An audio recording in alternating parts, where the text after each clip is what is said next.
बहुत दिनों पुरानी बात है। प्रतापगढ़ में एक बहुत बड़ा जंगल था। उस जंगल में एक शेर और एक शेरनी रहा करते थे। शेर जंगल का राजा था और वो बहुत ही न्यायप्रिय था।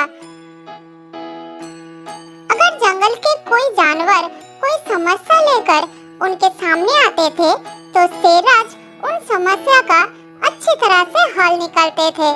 जंगल के सारे जानवर इसी वजह से अपने राजा को बहुत पसंद करते थे। एक दिन शेरराज अपनी पत्नी शेरनी के साथ गुफा के सामने बैठे थे। तभी वहाँ पर एक खरगोश और बंदर आया। महाराज, मुझे इस चिंटू बंदर के खिलाफ आपके पास शिकायत करनी है। इस बंदर ने तो हमारे नाक में दम करके रखा है। हम बहुत परेशान हैं। नाक में दम करके रखा है मतलब क्या किया है इस बंदर ने? महाराज, मैं अपनी बच्चों के साथ बैठकर गाजर खा रही थी। तभी ये बंदर वहाँ पर आया और हमारा गाजर छीन लिया। फिर वो पेड़ के ऊपर चढ़कर सारा गाजर खा लिया। ये सिर्फ आज ही नहीं, हर रोज ऐसा करता है और हम सब भूखे रहते हैं। आप कुछ कीजिए महाराज, हम सब बहुत परेशान हैं। महाराज, मुझे माफ कर दीजिए। मैं ऐसा काम दोबारा नहीं करूँगा। माफ कर दीजिए। तुमने जो काम किया है ये बिल्कुल अच्छा नहीं किया है। तुम सजा के हकदार हो। आज से अगले 1 महीने तक तुम खरगोश और उसके बच्चों के लिए हर रोज गाजर का इंतजाम करोगे। और अगर खरगोश ने बताया कि तुमने सही समय पर गाजर लाकर नहीं दी तो तुमको मौत का सजा सुनाया जाएगा। हाँ हाँ महाराज, आप जैसा कह रहे हैं मैं वैसा ही करूँगा। शेरराज इसी तरह से न्याय करता था और इस वजह से जंगल के सारे जानवर उसको बहुत पसंद करते थे।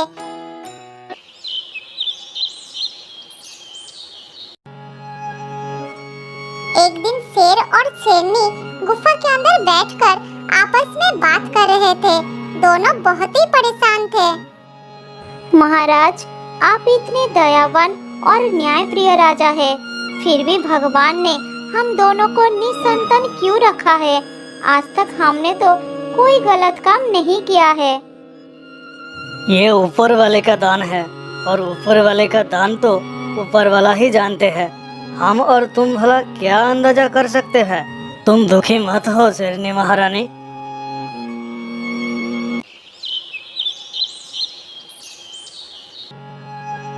इस तरह दिन गुजरता रहा, लेकिन शेरनी महारानी हर वक्त चिंता में डूबी रहती थी। शेरनी को देखकर शेरराज भी बहुत दुखी था।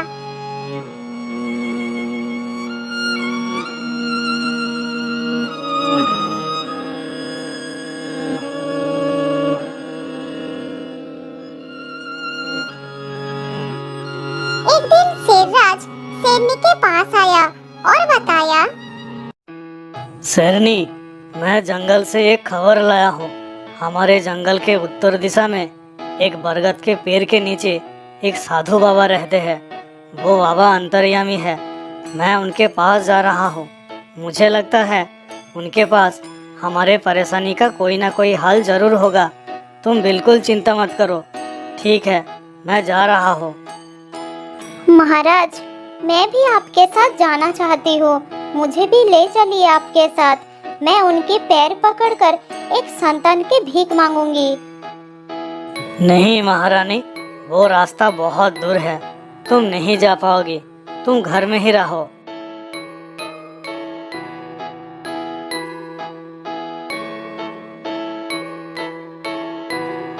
ये कहकर शेर महाराज साधु बाबा की तलाश में जंगल के उत्तर दिशा के तरफ चला जाता है और शेरनी महारानी ने जंगल का शासन संभाल ली है और शेर राजा की तरह ही न्याय देने लगी।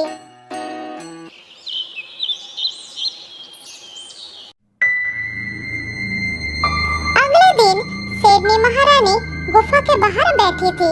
तभी वहाँ पर एक माँ हिरनी आती है और रो रो कर शेरनी महारानी से कहती है, महारानी, मैं बहुत मुसीबत में हूँ, मुझे इस मुसीबत से बचाइए महारानी। क्या हुआ है तुम्हें? कहाँ से आ रही हो तुम? तुम्हें तो इस जंगल में पहले नहीं देखा। हाँ महारानी, मैं इस जंगल की नहीं हूँ, मैं पास के जंगल से आई हूँ। आज सुबह से मेरे बेटे की तबीयत बहुत खराब है। बंदर वैद ने बताया है कि उसे आपके जंगल में उगने वाली नीले फूल की जड़ी बूटी खिलानी पड़ेगी, उसके बाद ही मेरे बेटे की जान बचाई जा सकती है। क्या आप मुझे वो फूल देंगे महारानी? मना मत कीजिए महारानी, मानती हूँ कि मैं इस जंगल के नहीं हूँ, लेकिन मेरे बेटे की जान खतरे में है। मुझे वो फूल लेने दीजिए महारानी, नहीं तो मैं अपने बेटे की जान नहीं बचा पाऊंगी। उसके अलावा इस दुनिया में मेरा और कोई नहीं है। ठीक है, मना क्यों करूंगी? तुम हमारे जंगल से उस जड़ी बूटी को ले जा सकती हो। महारानी, वो जड़ी बूटी काली पहाड़ी पर मिलेगी, लेकिन मुझे आपके जंगल के बारे में कुछ नहीं पता महारानी। अगर आप अपने जंगल के किसी जानवरों को हुक्म दे दे तो वो मुझे मेरी जड़ी बूटी ढूंढने में मदद कर देंगे और जल्द ही जड़ी बूटी मिल जाएगी। दया कीजिए महारानी, दया कीजिए। क्या तुम्हारे एक बच्चे को बचाने के लिए हम अपने किसी सैनिक को तुम्हारे साथ भेजकर हमारे जंगल का शासन कार्य नहीं रोक सकते? तुम खुद ही ढूंढ लो, इस बारे में हम तुम्हारी कोई मदद नहीं कर सकते। महारानी, एक सैनिक को यहाँ रहना एक बच्चे के जान बचाने से भी जरूरी है। हाँ जरूरी है। फिलहाल हम तुमको काली पहाड़ी पर जाने की इजाजत दे रहे हैं, यही बहुत है। अब जाओ यहाँ से और हमें अपना काम करने दो।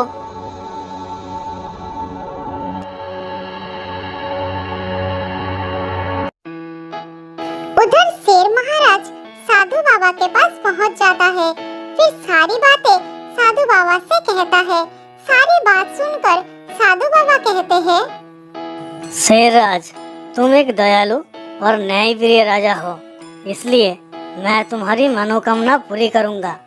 तुमको अवश्य संतान प्राप्ति का सुख मिलेगा। फिर साधु बाबा ने अपने सामने रखा हुआ एक आम की तरफ इशारा करते हुए कहा, इस आम को ले जाओ और अपनी पत्नी को खिला देना, फिर तुमको संतान प्राप्ति होगी।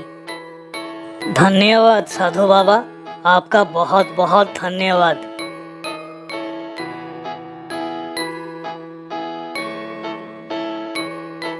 फिर शेर महाराज उस आम को लेकर अपनी गुफा में लौट आया। फिर शेरनी को सारी बात बताकर उस आम को खिला दिया।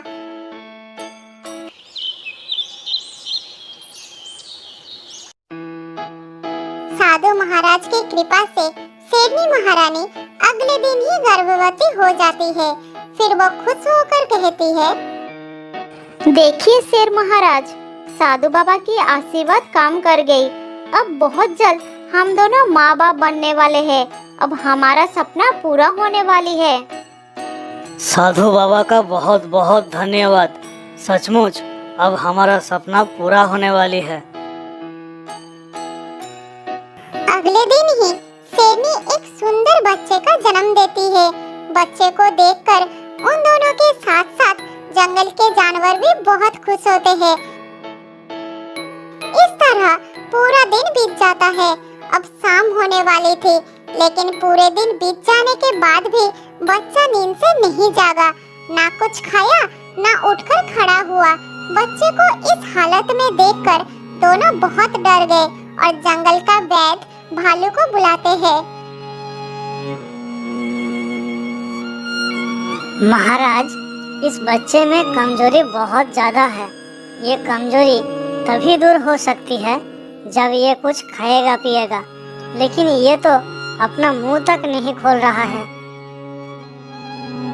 भालू की बात सुनकर शेर बहुत डर गया और तुरंत साधु महाराज के पास जाकर उन्हें अपने गुफा में बुलाकर लाया। बच्चे को देखकर साधु बाबा कहते हैं।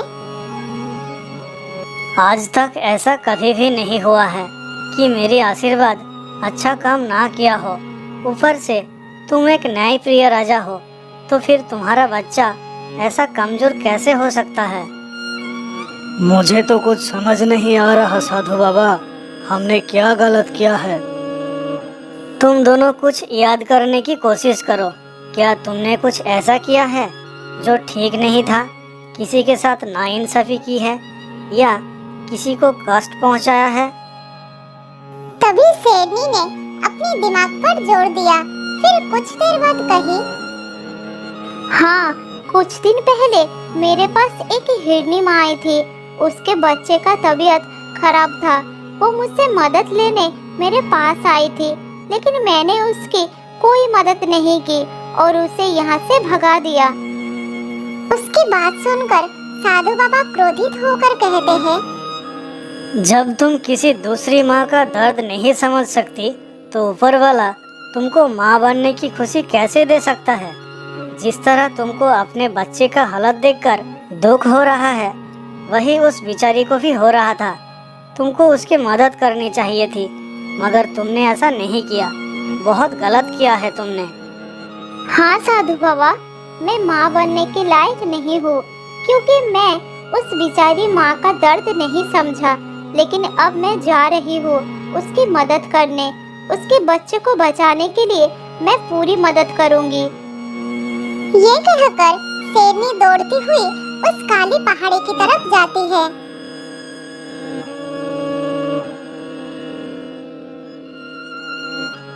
साधु बाबा, मैं भी शेरनी के साथ जाता हूँ उसकी मदद करने। नहीं शेरराज, तुम नहीं जाओगे। ये काम उसे अकेला ही करनी पड़ेगी।